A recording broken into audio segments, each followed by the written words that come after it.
magpipintas po tayo ng talbos ng ipil-ipil. Ayan po. Kasi gulay po ito. Ayan po, gulay po ito dito sa tile. Yan, so ito ang kukunin ko. Yan.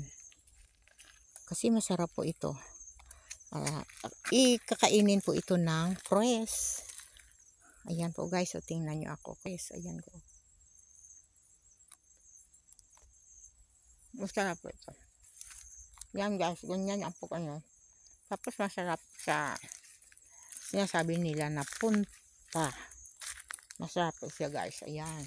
Kaya mamimitas muna tayo para maidadala ako sa bahay at aming igugulay. Masarap.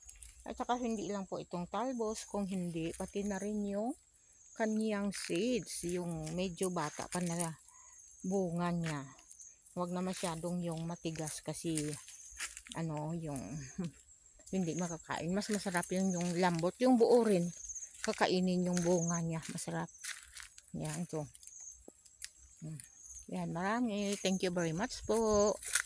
Kain po tayo nito. Gulay po ito, yung talbos ng ipil-ipil. Thank you po.